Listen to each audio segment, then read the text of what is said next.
Welcome to the All of It and More podcast, episode number 11. Thank you all for joining. My name is Amanda Moore, and this podcast is about sharing all of it and more regarding owning a small business, my running, as well as being a mom and wife. And it's just a lot of fun. I want to share about, in a couple weeks, today we're talking about Taper Crazies, and I don't know about you, I've always been one to get nervous and have anxiety about upcoming things, and the next couple of weeks are kind of nuts I also teach at a school, so I have a program on the Friday before the marathon, which is on the Sunday, and I am trying to just take it day by day. So I wanted to share a little bit about what I'm doing to kind of control the anxiety and the Taper Crazies, and just kind of give little nuggets of what works for me and what hasn't worked for me in the past. And I would love to hear from you all. If you have any advice on how to handle the stress of an upcoming marathon, or even an upcoming event such as like a big school program you're in charge of. So my biggest thing is I have to make sure that I am mindful to not overdo it the next couple of weeks, because it's really easy, even owning a gym, that, oh, I'm here, I'm going to just go hard at every single workout. But no, now is the time to really let the body absorb all the work that it's done, and to rest on the rest days and make sure that I am listening to my body. And honestly, too, this is what I thought about today. Force feed myself, because I'm not as hungry because I'm not running as much. So I'm like, oh, I don't need to eat all these carbs. And actually, this is the time to bank on it and to really get in at least my 200 grams of carbs. Yes, 200 grams of carbs. Do I always reach it? No, it's really hard, but I'm trying to bank on those carbs so race day I have enough fuel in the tank to sustain me. So if you've been depleted the next couple days or weeks leading up to the marathon, it's not going to go well for you. So if you have a marathon coming up, I suggest that you start really harboring, or whatever they call, not hibernate, but storing those carbs, because you're going to need it race day. It all works together when you have enough in your body to sustain you, especially hydration, all of it. So yes, I'm going to be mindful of what I'm putting in my body. I'm going to be mindful of what I'm drinking, making sure I'm staying hydrated. I'm going to up my salt at least a couple of days before, adding extra salt to my meals. I'm not going to be super legalistic about it, but I'm just going to be mindful of what I'm getting enough salty foods, because even though my marathon is in December, I still have to know that I'm gonna sweat and work hard, and you never know race day. Like last year, I ran the Indy Monumental in November, and it was 60 degrees, humid, and terrible. And I sweat a lot. So you're gonna want to do all the things and make sure you're doing, regardless of what weather is race day, you're doing all the things to make sure you're successful on that start line.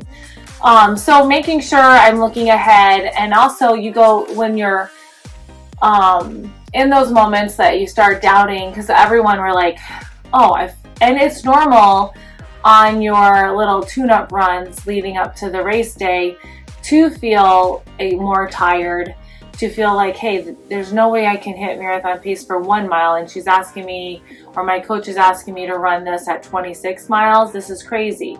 So there's all these things that you're like, all these doubts that creep in. So I would encourage you, if you have followed a race plan and you've been consistent with your training and everything has gone the way it's supposed to go, minus you got sick or things have happened, we're not robots.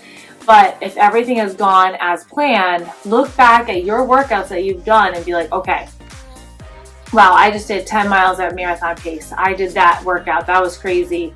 And just go back and trust your training. You have to trust the training, because that is where, when you allow the doubts to come in, you have data to show, no, I have done this. I can do this.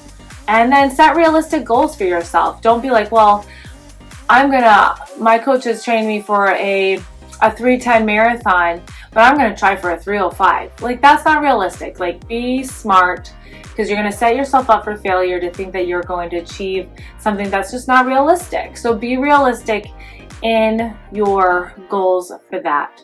And then spend time visualizing what your race is going to be, like the start line, and always plan for adversity. Like, there might be, like, I remember when I ran CIM, it feels like forever ago, we couldn't find a bathroom, or the bathrooms were super full, and we barely made it to the start. So that was so stressful, and that was terrible. So you want to plan ahead for adversity. So some things are going to be out of your control, and it's like how you handle them is what's important. So making sure you're staying calm, breathing through your nose, out through your mouth. In those moments where you're not in control, you don't want to spend so much energy stressing out over things that you can't control. So be at the race early, visualize all the feels, make sure you get enough sleep. I know it's hard to do that because you're going to be all jittery, and I have trouble sleeping the night before, but bank on going to bed like at 8 or even earlier, so you lie in bed a couple hours, but you're still going to get a sufficient nice sleep because you have big goals for the following day. So yes, so connect with other people that are in, if this helps you. I kind of don't want to talk to a lot of people, especially the day before, and that's hard as a coach. So I try to put the boundaries up that these are the times that we can meet, and these are the times we can do our shakeout / like get together for lunch to chat about strategy, but the rest of the day needs to be focused on what you need, so you're getting ready for that next day. Everything else, work, kids, everything else will be there at the end of the race. So don't you worry. So take that time, be a little selfish about how you need to process and handle getting ready for race day, because everybody is different. Some people need to be around people to help calm their nerves. If that's not you, then don't do that. Don't go to the pre-race party. Don't go to the pre-race lunch. Do what is helpful for you, so you know that you are going to be in the right mindset on race day. Other things that I've been doing, I'll probably do maybe 1 or 2 more. The cold plunge, recovery. Like, I'm really been very mindful of being smart with recovery and not taking that for granted. So even if you do yoga, anything to kind of like take your mind off it, but it's not super high intensity, and it's helping you like kind of find strategies to help you control your nerves.